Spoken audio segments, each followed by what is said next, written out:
There is a piece of jewelry somewhere in your life right now that carries more weight than its metal and stones could ever account for. You know the one. Maybe it is in a velvet box at the back of your mother's dresser. Maybe it is on your wrist as you watch this video. Maybe it is in a drawer you have not opened in years, because opening it means remembering. The ring she wore every single day of her life. The necklace clasped around your neck on a day nothing will ever undo. The bracelet someone placed on your wrist and said, "This is forever." And that word felt like the truest thing anyone had ever said to you. Jewelry is not really about jewelry. It has never been about the gold or the stones or the clasp. It is about the moment the piece entered your life, the hands that gave it, the day you were wearing it when something changed, and the strange, quiet miracle that a small object made of metal can carry all of that forward across years and decades and, if it is made well enough, across generations.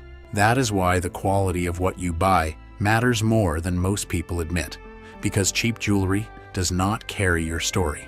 It carries your story until it breaks, until it tarnishes, until the plating peels back and reveals something hollow underneath. And then the story stops. Today, I am taking you inside the most unexpected fine jewelry section in America, and I am showing you 5 pieces built to carry your story forward for the rest of your life and beyond. By the end of this video, you will understand exactly what to buy, exactly what to avoid, and exactly why the building you least expected to find them in might be the one where the most important pieces of your collection are waiting for you. My grandmother had a pearl necklace. I do not know when she got it. I never thought to ask, and now the question has no one to answer it. What I know is that she wore it on every occasion that mattered. Family dinners, church on Sundays. The day she walked my mother down the aisle of a small church in a town most people have never heard of. When she died, that necklace passed to my mother. When my mother wants to feel close to her, she puts it on. That is what a pearl necklace is. It is not a piece of fashion. It is a continuous thread, a string of small, pale moons that connects one woman to another across every gap that time and distance and loss creates. Costco quietly sells some of the best pearl strands available to American consumers. Akoya pearls, South Sea pearls, cultured, real, hand-knotted between each pearl on proper silk thread with solid clasp construction. Entry-level Akoya strands at Costco run between $300 and $800. The same strand at Mikimoto runs between $2,500 and $8,000. That is a factor of 10. The pearls come from the same Pacific waters. The oyster that produced them does not know who will put a logo on the box. Their strands match well. The pearls are uniform in size, color, and luster, which is the single most important quality indicator in any pearl necklace. They are not Mikimoto's top grade, but for most people, the gap in quality is invisible. The gap in price is not. If you have a daughter, a niece, a friend who is getting married or turning 40 or simply deserves to walk into a room and feel that specific kind of quiet grace that only pearls confer, $300 at Costco starts that story. $300 begins an heirloom. That is not a deal. That is a miracle. Mikimoto does not own pearls. The ocean does.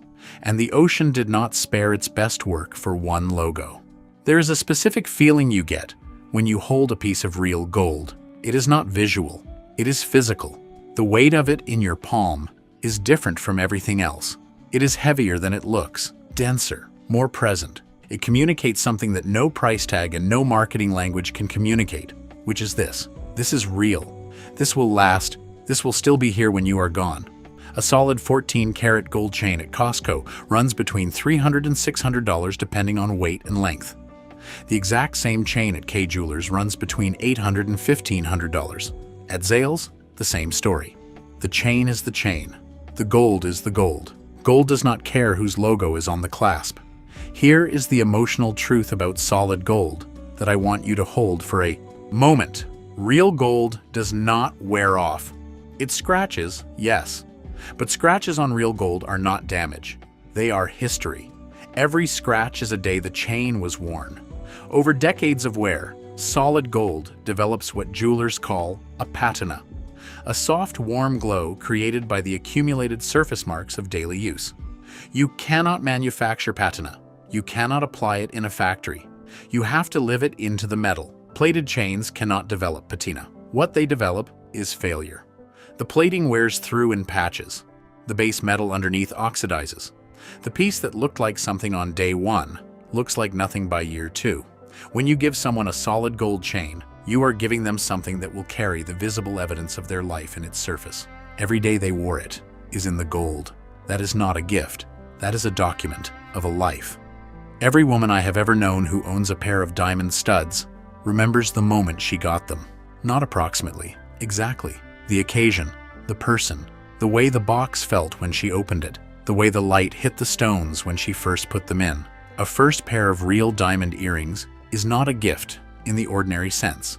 It is a milestone. The day she graduated, the day she said yes, the day she became a mother. Diamond studs sit at exactly that intersection of meaningful and lasting that makes them the most personally significant jewelry gift in American culture.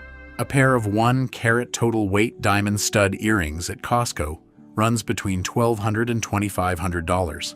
The same pair at Tiffany, same carat weight, same color grade, same clarity, same cut quality, runs between $4,500 and $7,000. That is 3 to 5 times more for the same moment, the same milestone, the same memory that will live in that woman's mind for the rest of her life.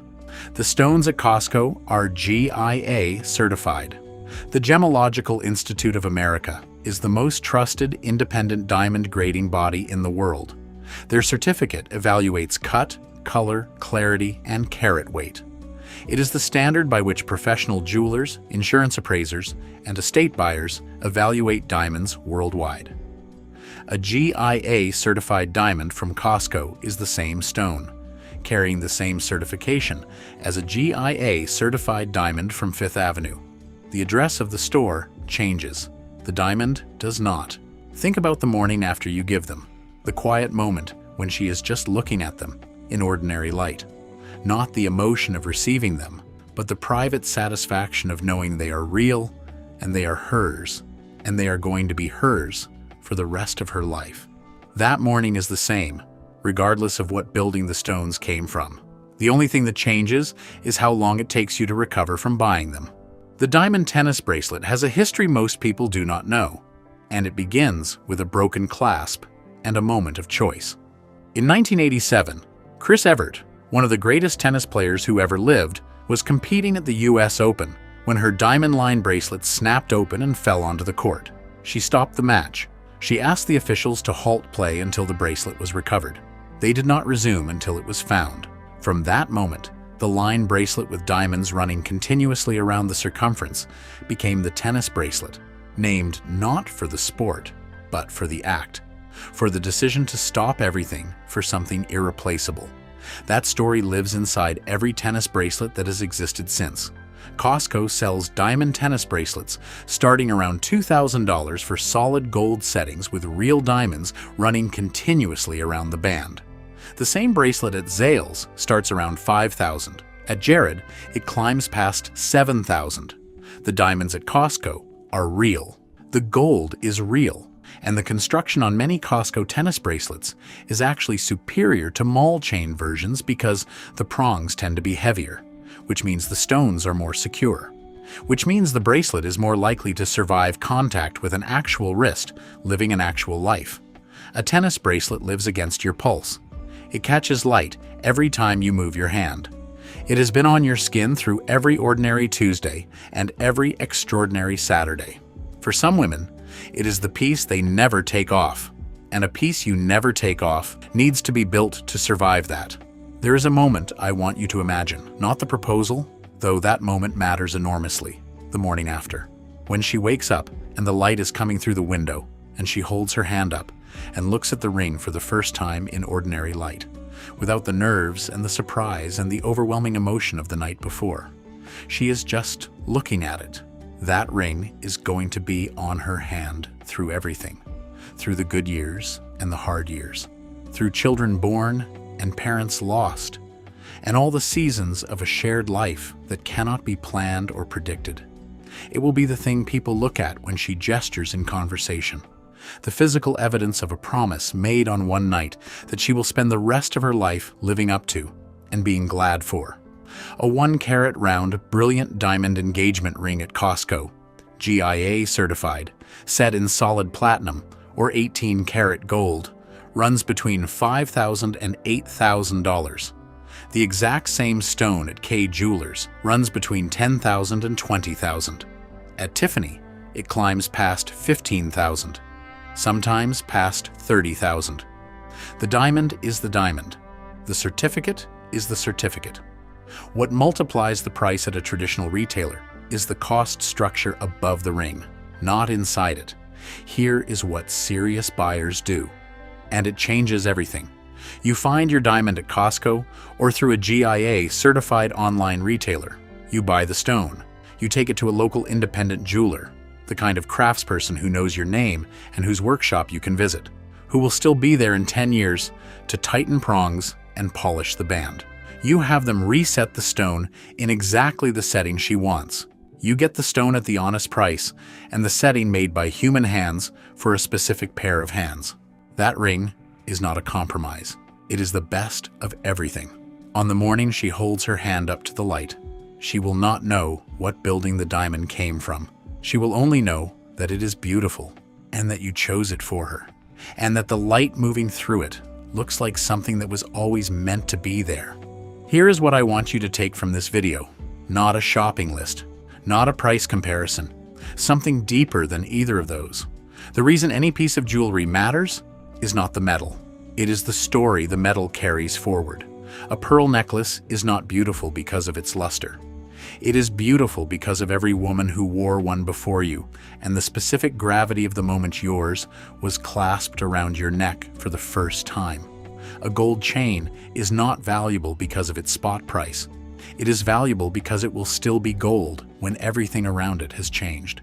A pair of diamond studs is not a gift. It is a milestone you place in someone else's timeline. A tennis bracelet is not an accessory. It is the evidence of the years it has spent against your pulse. An engagement ring is not jewelry. It is a promise made in metal and kept in light. Costco can give you the materials for those stories at prices that make them possible for more people. More daughters can receive the pearl strand that becomes the heirloom they pass on. More couples can give each other the stone that witnesses an entire life. More wrists can carry the bracelet that catches light on the ordinary morning of a regular day that turns out to matter. The gold is real. The diamonds are GIA certified. The pearls are from the same oceans that have produced them for 1,000 years. What you bring to the piece is the story, and the story is yours, regardless of what building the piece came from. If this video helped you see something you could not see before, subscribe. We cover the jewelry that matters, and the reasons it matters, and the difference between what costs more and what is actually worth more. I will see you in the next one.